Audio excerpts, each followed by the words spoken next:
Students, next हमारा है pharynx की सेकंड पार्ट आता है कि फेरेंक्स क्या होता है। सेकंड पार्ट होता है हमारा डाइजेस्टिव सिस्टम का। ये एक ऐसा पार्ट होता है जो डाइजेस्टिव सिस्टम और रेस्पिरेटरी सिस्टम का एक कॉमन पार्ट माना जाता है। ये एक फनल पाइप की तरह होता है और इसके जो दोनों साइड हैं, लेफ्ट और राइट, दोनों साइड में टॉन्सिल्स प्रेजेंट होते हैं जो क्या करते हैं, हमें किसी भी पैथोजन से प्रिवेंट करने का काम करते हैं।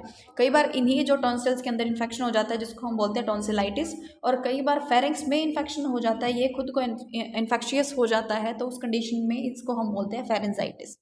नेक्स्ट आता है ईसोफेगस कि ईसोफेगस क्या होता है। ईसोफेगस एक थर्ड पार्ट होता है हमारे डाइजेस्टिव सिस्टम का। इसको फूड पाइप भी बोला जाता है। इसकी अप्रॉक्स जो लेंथ होती है वो 14 इंच या फिर 1 फीट के अराउंड होती है हेल्दी पर्सन के अंदर, और ये ऊपर जो मतलब अपर साइड से इसके साथ अटैच होता है हमारा फेरेंक्स, और जो लोअर साइड है, लोअर साइड से अटैच होता है हमारे स्टमक के साथ। इसका मेन फंक्शन क्या होता है कि ये फूड को लेती है हमारे माउथ से और पास करके आती है हमारे स्टमक तक, और ये क्या होता है, जस्ट बिहाइंड ऑफ ट्रैकिया इसकी लोकेशन होती है। इसके आगे की तरफ ट्रैकिया होती है और ट्रैकिया के जस्ट पीछे होता है हमारा ईसोफेगस। इसके पास एक पावरफुल कॉन्ट्रैक्शन होता है। इसका मतलब कि ईसोफेगस के पास इतना ज़्यादा पावरफुल कॉन्ट्रैक्शन होता है कि अगर इसके सामने कोई भी चीज़ इसके टॉप पे रख दी जाए तो ये क्या कर लेता है, उस चीज़ को पीछे की तरफ धकेल देता है, जिसको हम नॉर्मली क्या बोलते हैं, स्वेलोइंग बोलते हैं। ये वॉलंटरी तरीके से काम करता है कि जब हमारा मन करता है कुछ खाने का और फिर नेक्स्ट जो हम चाहते हैं कि वो कंट्रैक्शन आए, तभी वो जो स्ट्रॉन्ग कंट्रैक्शन आता है जिसको हम स्वेलोइंग बोलते हैं। लोअर साइड में आए क्या करता है, हमारे स्टमक के साथ अटैच होता है, लेकिन किसके थ्रू अटैच होता है, एक लॉक के थ्रू अटैच होता है जिसको हम बोलते हैं कार्डिया लॉक।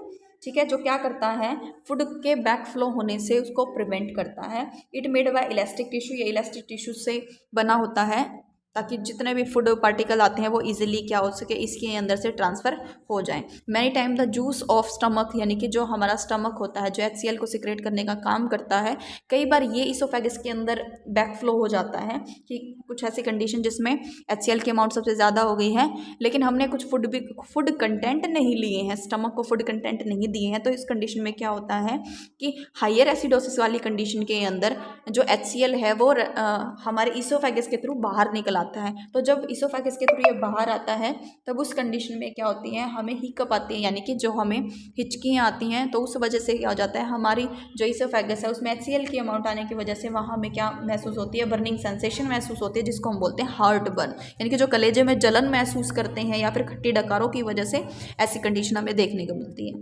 नेक्स्ट आता है कि स्टमक क्या होता है। स्टमक फोर्थ पार्ट होता है हमारा डाइजेस्टिव सिस्टम का। एक होलो ऑर्गन होता है डाइजेस्टिव सिस्टम का, जो किसी होलो ऑर्गन का मतलब जो किसी भी चीज़ को होल्ड करने का काम करता है। ये किस चीज़ को होल्ड करता है, हमारे लिए हमारे फूड कंटेंट को स्टोर करता है, और ये एक स्ट्रक्चर है, इसका शेप है, और जो हमारे स्टमक होता है उसकी जो स्ट्रक्चर होती है वो जे शेप के अंदर होती है, और ये 12 इंच क्या होती है, इसकी लेंथ होती है। अगर इसकी विड्थ की बात की जाए तो 6 इंच तक होती है। कैपेसिटी इसकी 1 लीटर की होती है कि यानी कि 1 लीटर के अराउंड ये खाने को होल्ड कर सकता है, लेकिन अगर मैक्सिमम जो हम बोल सकते हैं तो ये 3 लीटर तक क्या कर सकता है, होल्ड कर सकता है। इसका अपर जो पार्ट होता है अटैच होता है ईसोफेगस के थ्रू द कार्डिया ओरिफिस, और जो नीचे वाला पोर्शन होता है वो अटैच करता है स्मॉल इंटेस्टाइन के थ्रू, किसके साथ, पाइलोरी के साथ अटैच होता है। और इसकी जो नॉर्मल लोकेशन होती है लेफ्ट हाइपोकॉन्ड्रियाइक रीजन या फिर एरिया होता है, इसकी लोकेशन का जो लेफ्ट साइड प्रेजेंट होता है। इसका काम क्या होता है, ये अपना एक केमिकल कंटेंट रिलीज करता है, गैस्ट्रिक जूस रिलीज करता है जिसको हम बोलते हैं HCl, जिसका मेन काम क्या होता है, जो हमने फूड पार्टिकल्स लिए उसमें से जितने भी पैथोजेंस हैं उनको वो किल कर दे। स्टमक क्या होता है, 3 लेयर उसकी खुद की लेयर होती हैं, ठीक है, जो क्या करती हैं, फूड मतलब जो भी हमने HCl रखा है या फिर लेयर जो बनी होती हैं वो फूड कंटेंट को साथ रखने का काम करते हैं, उनको होल्ड करने का काम करती हैं। जो HCl होता है, यानी कि स्टमक के अंदर क्या होता है, हमारा B12 जो विटामिन B कॉम्प्लेक्स का एक पार्ट होता है उसको स्टोर करने का काम करती है, और साथ ही साथ जो एल्कोहल होती है वो भी यहाँ पर एब्जॉर्ब होती है। नेक्स्ट आता है कि डिवाइड इनटू 3 पार्ट्स में डिवाइड होता है, फंडस, बॉडी एंड कार्डिया, ये 3 इसके पार्ट होते हैं। गैस्ट्रिक की एक प्रॉब्लम अब यहाँ बताई गई है जिसको हम बोलते हैं पेप्टिक अल्सर, कि ज़्यादा टाइम तक अगर कोई इंसान फूड पार्टिकल्स नहीं अगर लेता है, कि फूड अच्छे से नहीं ले रहा है, तो उस कंडीशन में क्या होगा कि इंसान फूड तो ले नहीं रहा, ऊपर से क्या कर रहा है, हमारा स्टमक HCl की अमाउंट को बढ़ा रहा है, तो उस कंडीशन में क्या होगा, पेट के अंदर छोटे छोटे ब्लिस्टर हो जाते हैं जिसको हम बोलते हैं पेप्टिक अल्सर। अब पार्ट हैं कि स्टमक के पार्ट क्या होता है, फंडस, बॉडी और कार्डिया और पाइलोरिक, ये 4 पार्ट होते हैं। फंडस जो ऊपर वाला टॉप पे होता है, और कार्डिया जो एक ओरिफिस होता है जो अटैच करने का काम करता है हमारी इसोफेगस और हमारे स्टमक को। नेक्स्ट आती है बॉडी, बॉडी क्या होती है, मिडिल पार्ट होता है हमारे स्टमक का। लास्ट पार्ट आता है पाइलोरिक जो क्या करता है, हमारे स्टमक को स्मॉल इंटेस्टाइन से अटैच करने का काम करता है, जॉइंट करने का काम करता है। तो इस तरीके से ये फंडस, बॉडी, कार्डिया और पाइलोरिक हैं। नेक्स्ट आता है कि जो स्टमक है, स्टमक का काम क्या होगा, ये कंप्लीट है। देखो ये सब पार्ट है, कार्डिया क्या है, पाइलोरी क्या है, दोनों का ही जो कार्डिया और पाइलोरी है उसका काम होता है कि ये प्रिवेंट करता है फूड पार्टिकल्स के बैक फ्लो से, यानी कि बिफोर प्रोसीजर उसका कोई भी बैक फ्लो ना हो, या फिर आफ्टर प्रोसीजर जब तक वो कंटेंट वहाँ रहना चाहिए उसके टाइमिंग से पहले वो कहीं और फिक्स ना हो। तो इन सब चीज़ों को प्रिवेंट करने के लिए पाइलोरिक और कार्डिया ओरिफिस होते हैं। नेक्स्ट हम पढ़ेंगे कि फंक्शन ऑफ स्टमक, की स्टमक के फंक्शन क्या होते हैं। सबसे पहले ये फूड को स्टोर करने का काम करता है।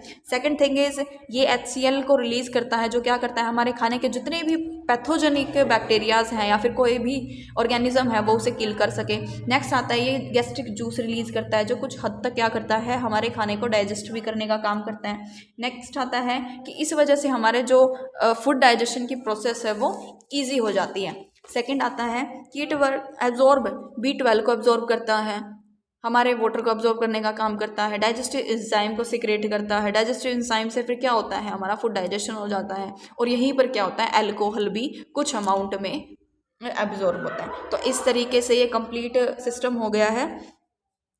कुछ पॉइंट हुए हैं, हमने 4 पॉइंट पढ़े हैं आज। तो नेक्स्ट की वीडियो में हम कंप्लीट करेंगे small intestine, large intestine, anus और रेक्टम, ये पॉइंट पढ़ेंगे। साथ ही साथ हम कल स्टडी करेंगे कि एडिशनल जो हमारे ऑर्गन्स होते हैं लाइक लीवर है, गॉल ब्लैडर है और पेनक्रियाज है। तो अभी के लिए सिर्फ इतना ही।